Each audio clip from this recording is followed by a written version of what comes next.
और सैनिक संगठन का मेन उद्देश्य है सैनिक हित, चाहे वो आर्थिक हित हो, चाहे सामाजिक हो, तो चाहे राजनीतिक हित हो। तीनों हितों पर काम करना है। जो संगठन तीनों हितों पर काम नहीं करती है, केवल आइडेंटिटी कार्ड बना करके, टोपी बना करके, इकट्ठा करके केवल जनप्रतिनिधि को माला पहना करके कुछ हासिल करना चाहती है, वह संगठन कहलाने का हकदार नहीं है, वो सिद्धांत विहीन है। देश की रक्षा के लिए अपने भौतिक सुख को छोड़कर तन मन न्यौछावर कर देने वाले पूर्व सैनिक भाइयों, वीर नारियां, भाइयों और बहनों, जैसा कि विदित है, पिछले 233 दिन से पूर्व सैनिक ओआरओपी की विसंगतियों को सुधारने के लिए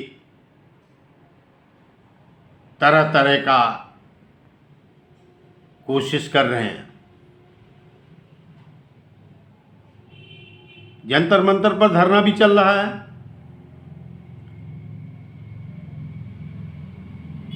सभी लोग अपने सांसद, रक्षा मंत्री, राष्ट्रपति, प्रधानमंत्री सभी को ज्ञापन भेज रहे हैं। हजारों ज्ञापन देश से सरकार के पास पहुंचा है। विसंगतियां हैं, विसंगतियों को दूर करना भी जरूरी है। हमारे सांसद, हमारे जनप्रतिनिधि संसद में आवाज बुलंद नहीं कर रहे हैं। इक्का दुक्का सांसद महोदय आवाज उठा रहे हैं। हमें सरकार से विनती करनी है, सरकार हमारे आर्थिक हित को देखे। सरकार अपने संसाधन को देखते हुए और हमारी पेंशन की विसंगतियों को देखते हुए कोई न कोई ठोस कदम उठाए। जाहिर है 2.57 और 2.81 का गुणांक स्पष्ट नजर आता, अंधे को भी नजर आ रहा है।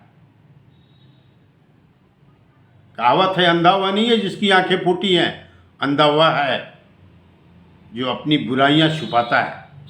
तो सरकार अपनी बुराई छुपा रही है।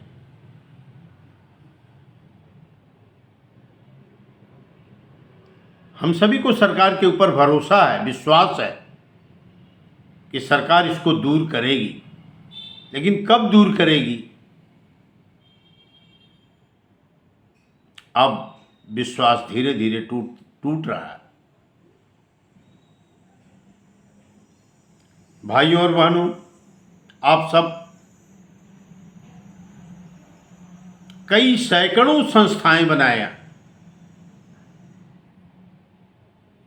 और कई सैकड़ों लीडर बनने की कोशिश कर रहे हैं,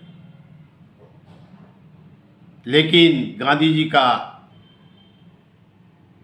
एक बहुत बड़ा कथन है, बिना सिद्धांत के राजनीति महापाप है। सोचिए, गांधी जी ने कहा है कि बिना सिद्धांत के राजनीति महापाप है। एक संगठन बना करके सरकार के ऊपर दबाव डालना, यह भी एक राजनीति का हिस्सा है। इसमें भी राजनीति है, इसमें भी लोग हैं, इसमें भी अगर सरकार नहीं मानती है तो कुछ न कुछ ऐसा कदम उठता है जो राजनीति से अछूता नहीं है। हमारा सिद्धांत सैनिक हित है, लेकिन हमारी कुछ संस्थाएं, हमारी कुछ संस्थाओं के लीडर ऐसे गिर रहे हैं, कुछ जा करके चुपके सरकार से मिलते हैं, दोहरी राजनीति खेलते हैं। यही कारण है कि हम अपने कार्य में असफल हो रहे हैं।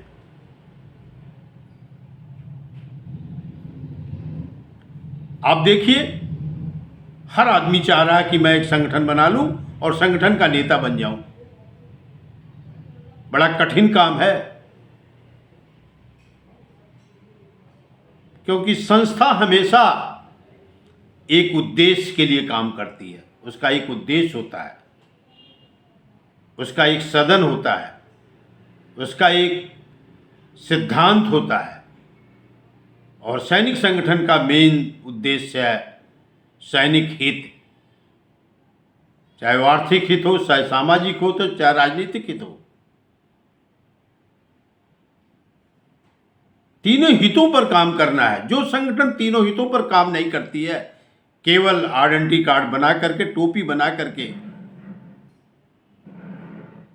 इकट्ठा करके केवल जनप्रतिनिधि को माला पहना करके कुछ हासिल करना चाहती है, वह संगठन कहलाने का हकदार नहीं है। वो सिद्धांत विहीन है, वह सिद्धांतों पर नहीं चल रही है। उसे सिद्धांतों पर चलना है तो उसे सैनिक हित के लिए सोचना है। हाँ, उसका सोच जायज हो, उसके सोच में कुछ ऐसा नजर आ रहा हो जिसे समाज नकारा न कर सके। आज वो आरोपी में स्पष्ट नजर आ रहा है गुणांक। आज वो आरोपी में स्पष्ट नजर आ रहा है एमएसपी।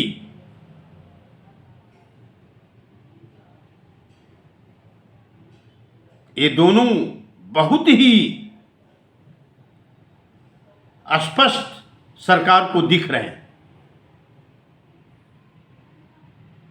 लेकिन सरकार इस पे ध्यान नहीं दे रही है, मीडिया इस पे ध्यान नहीं दे रही है।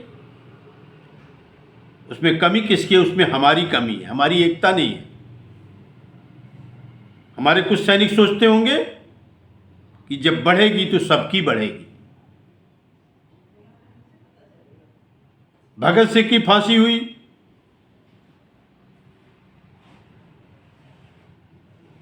गांधी जी ने मेहनत किया, जवाहरलाल ने मेहनत किया, सुभाष ने मेहनत किया, देश आजाद हुआ। आजादी सबको मिली, लेकिन लीडर चंद एक लोग थे। तो मैं उन फौजी लीडरों से कहना चाहता हूं, आप सब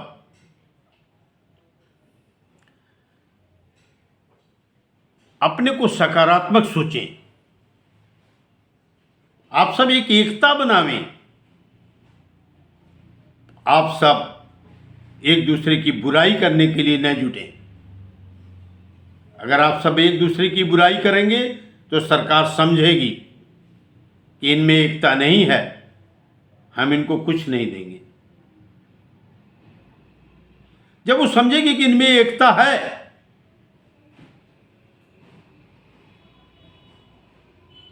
तो सरकार हिलेगी, तो सरकार समझेगी इनके 28 लाख आदमी हैं।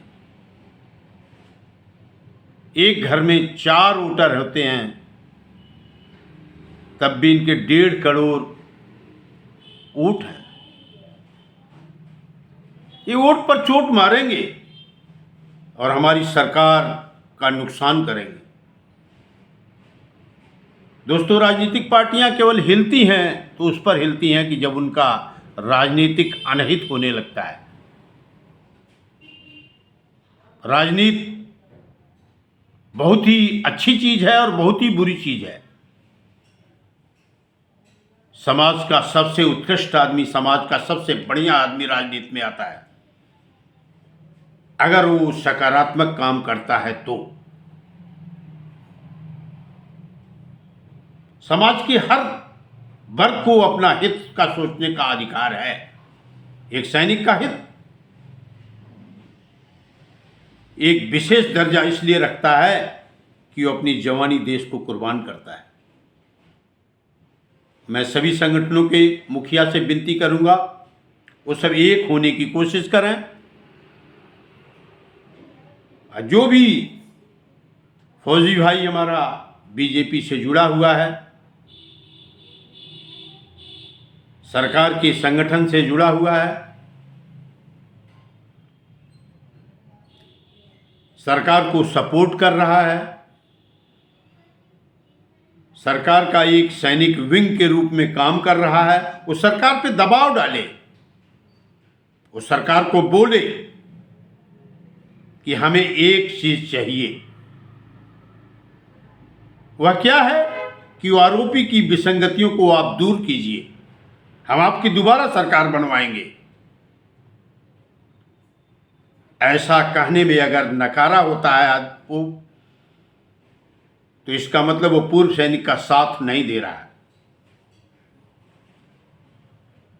आप राजनीति कीजिए, राजनीति के साथ रहिए, लेकिन अपने हक की लड़ाई नहीं लड़ रहे हैं तो आप राजनीति में भी सक्सेस नहीं हो सकते।